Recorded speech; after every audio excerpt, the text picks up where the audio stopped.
passport or ID, and 2 copy of photo. Okay.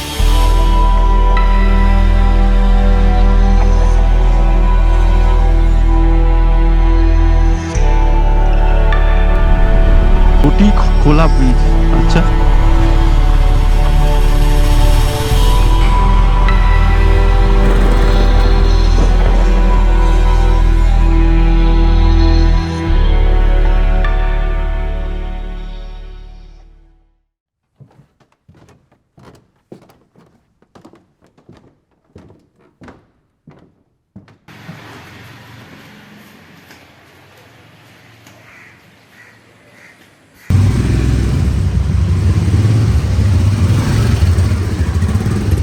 বেরিয়ে পড়লাম পোখরা থেকে।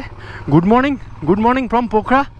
আর এখন টাইম হয়েছে 10:45 আর আমরা বেরিয়ে পড়লাম এক্যাপ অফিসের জন্য, যেখান থেকে আমাদের অন্নপূর্ণার কনজারভেশন এরিয়ার পারমিট পাওয়া যাবে। সেখান থেকে পারমিট নিয়ে আমরা আজকে পৌঁছাবো তাতোপানি। আমাদের হোটেলটা ছিল পুরো লেক সাইডেই, মানে হোটেলের সামনেটা হচ্ছে এরকম রোড, আর এগুলো সব এরকম সামনেটা রোড আর পেছন দিকটা হচ্ছে লেক।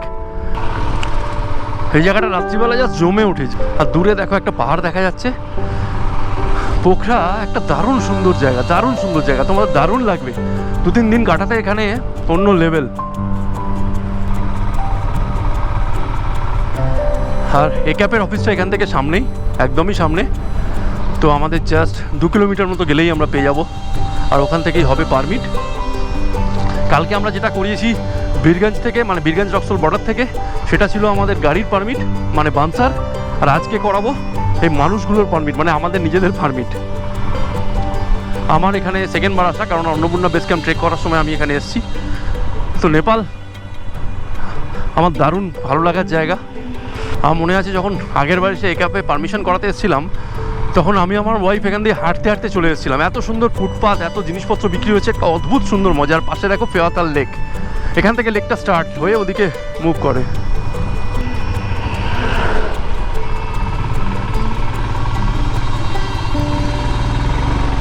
এই সামনেই পড়বে এক্যাপের অফিস। তোমরা খুব সহজেই ম্যাপ লাগিয়ে চলে আসতে পারবে গুগল দেখে। খুব সোজা আসা, আমার হাঁটা পথ, মানে দাদা তোমরা হাঁটতে হাঁটতে কাউকে জিজ্ঞেস করতে করতেও চলে আসতে পারো এখান দিয়ে।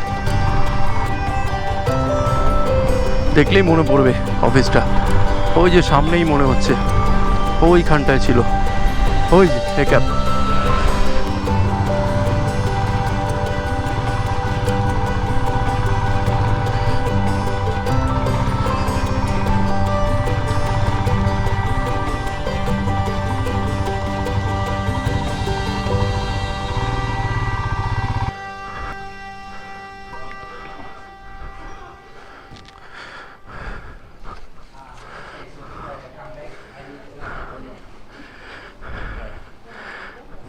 For Mustang. And your Passport or ID and 2 copy of photo. Okay. How much is required for this? 1,000 rupees each. Okay. Okay. Thank you. তো এক্যাপ অফিস থেকে বেরিয়ে আমরা চললাম মুস্তাংয়ের দিকে। আর পারমিটের জন্য লাগলো 1000 টাকা, 2 কপি ফটো আর পাসপোর্ট অথবা একটা আইডেন্টিটি, আর একটা ফর্ম দেয়, ওটা ফিল আপ করতে হয়। That's it. খুব ফাস্ট হলো, কোনো এজেন্ট কিছু ধরার প্রয়োজন নেই, ডাইরেক্ট চলে এসো, খুব সহজে হয়ে যাবে। আর আজকে আমাদের প্ল্যানটা হলো, আমরা মুস্তাংয়ের দিকে বেরিয়ে পড়েছি। আমরা যাব তাতোপানিতে আজকে স্টে করার প্ল্যান আছে। এখান থেকে তাতোপানির ডিস্টেন্স 97 কিলোমিটার মতো। আর ফুয়েলের কন্ডিশন মোটামুটি ফুল দেখাচ্ছে, তা পোখরা থেকে আর ফুয়েল নিলাম না, একবারে ওপরে বেনিতে গিয়েই ফুয়েল নেবো। এটা শহরটা দেখো, সাজানো গোছানো শহর, দারুণ। প্রচুর বাইক আর লোকজন, খুব স্টাইলিশ। আর রাত্রিবেলাটা শহরটা আরও সুন্দর লাগে। কাল যে সময় ঢুকেছি সেই সময় রাত্রিবেলাটা তোমাদের দেখাতে পারিনি। আমরা পোখরায় ফেরার সময় অবশ্যই এক্সপ্লোর করব, তোমাদের সাথে শেয়ার করব। দারুণ শহর একটা।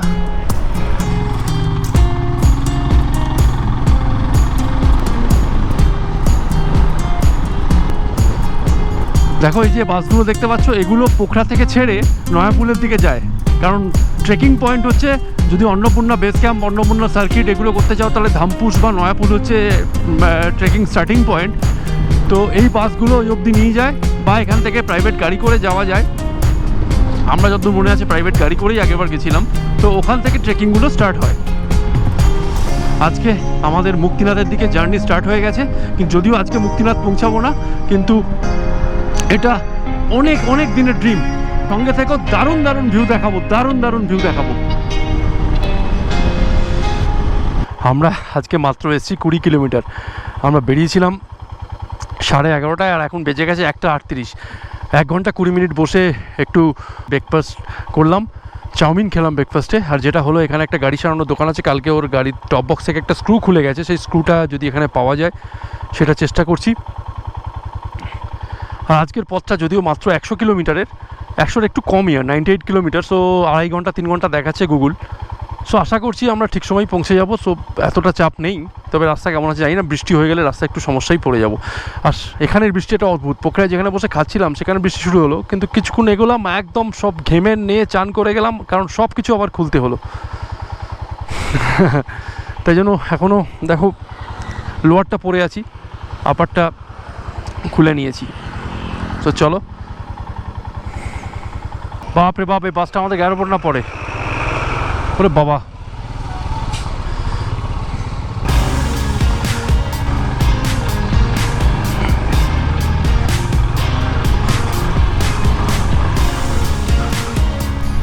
সামনেই আসছে নয়াপুল। এই নয়াপুলে যেটা বলছিলাম, প্রচুর স্মৃতি রয়েছে। 14 বছর আগে এখান থেকেই অন্নপূর্ণা বেস ক্যাম্পের ট্রেকটা স্টার্ট করেছিলাম। আর আজকে যাচ্ছি, আবার বলছি, আজকে যাচ্ছি তাতোপানি। জমসম যাওয়ার পথেই পড়বে। কালকে আমরা মুক্তিনাথ যাব। আমাদের যেটা হবে, আমাদের টোটাল জার্নিটা 177 কিলোমিটার জার্নিটা জাস্ট দুভাগে ভাগ হয়ে যাবে, কারণ এক্সট্রিম অফ রোডিং আছে। আর মাস্তাং হচ্ছে বাইক রাইডারদের জন্য one of the toughest road. আর তুমি যদি এই বর্ষা বা বর্ষার এন্ডে এই রাইড করতে যাও, মনসুনে করতে যাও, তাহলে এটা আরও 200% টাফ হয়ে যায়। তো আমরা ঠিক বর্ষার শেষে এসেছি, তার ফলে ওয়াটার ক্রসিংগুলো এখন জাস্ট ফুলে ফেঁপে থাকবে। এই পাহাড়ে চলতে চলতে কথা বলা একটু হলেও ডেঞ্জার, মানে সবসময় খেয়াল রাখতে হয় এই ট্র্যাকটা মিস যাতে না করে যাও। মানে তুমি যদি একটু ডান দিকে চলে যাও কথা বলতে বলতে, ওপর থেকে গাড়ি এরা হর্ন, মানে এখানে হর্ন দেয় না কেউ, একদম এসে ঠুকে দেবে। তো তোমাকে জাস্ট লাইন মেনটেন করে চালিয়ে যেতে হবে, তাহলেই হবে। দেখো, লাইন মেনটেন করলে কিন্তু খুব সুন্দরভাবে চলে যাওয়া যায়, কোনো অসুবিধা নেই, কোনো হর্ন দিতে হবে না, সুন্দরভাবে। সবাই এখানে লাইন মেনটেন করে, লোকাল লোকরা তো মেনটেন করেই। আমরা যখন প্রথম মানে কোনো রাস্তায় চালাতে শুরু করি, একটু টাইম লাগে 5-10 মিনিট, তারপরেই দেখবে তোমারও সরগড় হয়ে গেছে পুরো ব্যাপারটা। যা বাবা, কুল শুয়ে আছে দেখো, জায়গাটা খালি দেখো, কি জায়েন্ট জায়েন্ট পাহাড়ের মধ্যে দিয়ে রাস্তাটা। বাপরে বাপ, উপর দেখা যাচ্ছে না প্রায়। এখানকার বেশিরভাগ পাহাড়ই ল্যান্ডস্লাইড প্রোন, তো মাঝে মাঝেই দেখো এখান থেকে এগুলো মানে সাদা সাদা হয়ে যাচ্ছে, মানে এখানে ল্যান্ডস্লাইড হয়েছে। রাস্তার বাঁকগুলো খালি দেখো। ও, আর পাশ দিয়ে তলা দিয়ে বয়ে যাচ্ছে কালী গন্ডাকি রিভার। ও,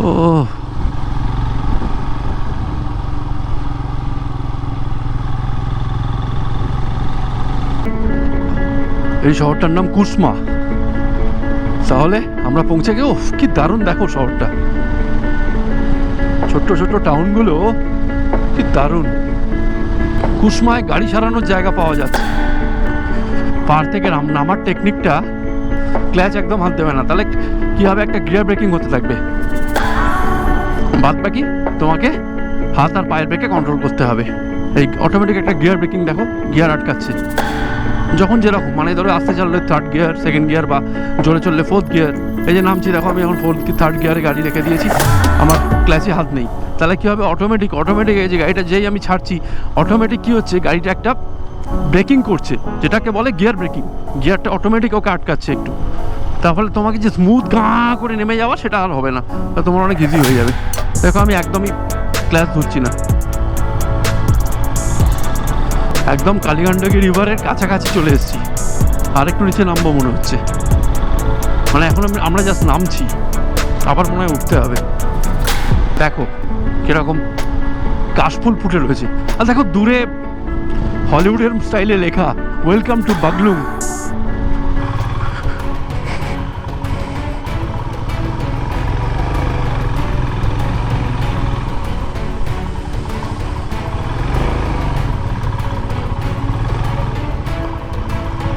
দেখো কালীগন্ডাকি রিভারটাকে এবার সামনে থেকে দেখাবো তোমাদের। আপনি কিরকম কালো মতো জল, কেন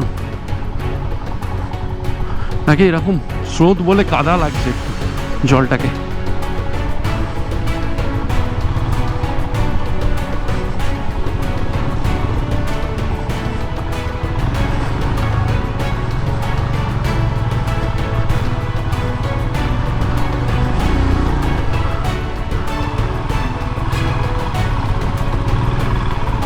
কিছুটা দেখলে অফরোডিং এর নমুনা। এরপর সামনে আরো চূড়ান্ত অফরোডিং রয়েছে, এগুলো জাস্ট একটা টেলার মাত্র।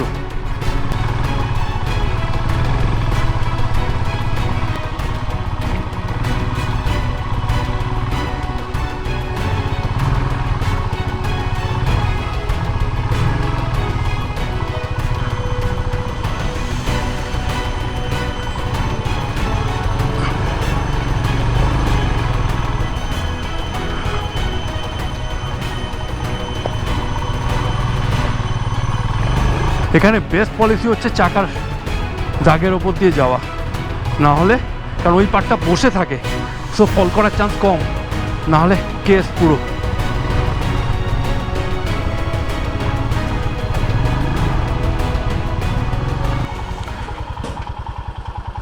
জায়গাটার নাম জলজালা, আর এটা বেনি থেকে জাস্ট 6 কিলোমিটার আগে।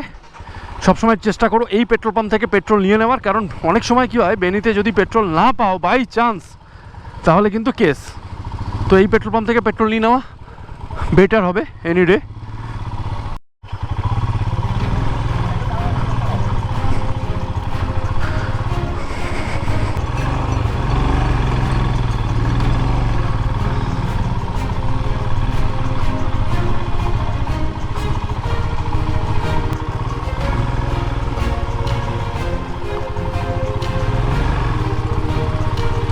এখান থেকে ল্যান্ডস্লাইড হয়, এই বড় বড় পাথরগুলো পড়ে, বাপ রে বাপ।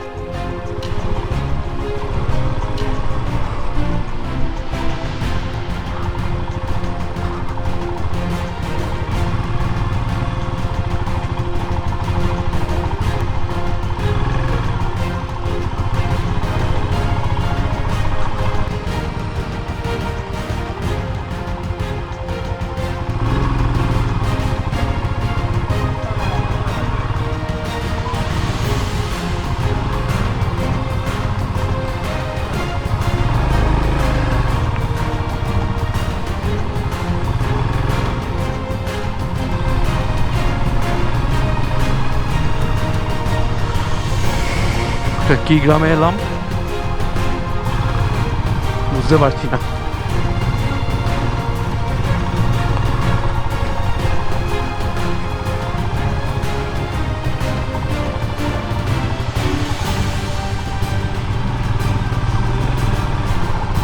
বাপ রে বাপ, স্রোত দেখো।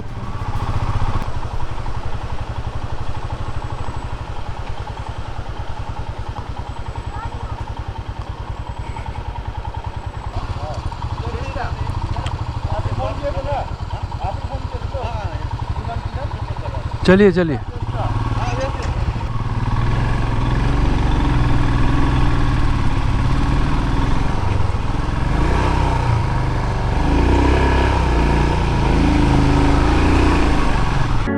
পৌঁছে গেছি তাতোপানি।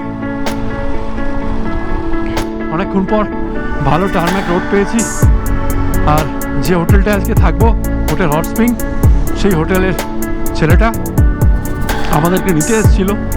চলো যাই। দেখো এখানে একটা ঝর্ণা পড়ছে ওপর থেকে, অদ্ভুত সুন্দর, অদ্ভুত সুন্দর, সরু হয়ে স্ট্রিমটা পড়ছে বহুত উঁচু থেকে।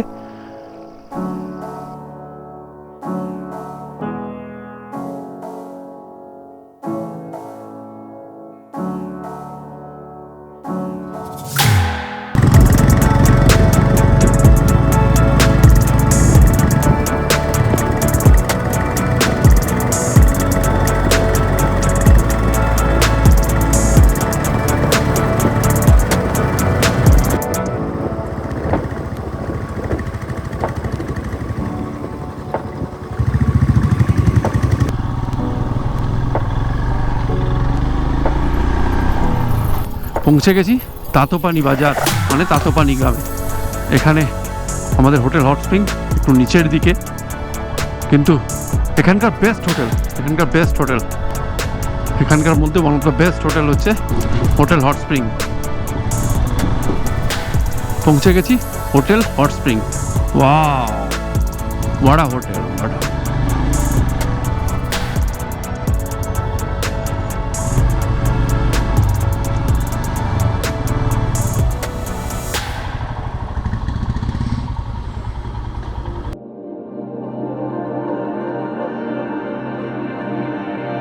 এই ওপর থেকে নিচের দিকে এসেছি, এই আন্ডারগ্রাউন্ডে গাড়ি রাখার জায়গা।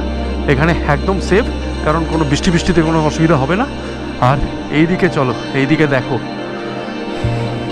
কালীগণ্ডকী রিভারটাকে জাস্ট এখানে বসে দারুণ এনজয় করা যাবে, দারুণ। Wow wow, just wow.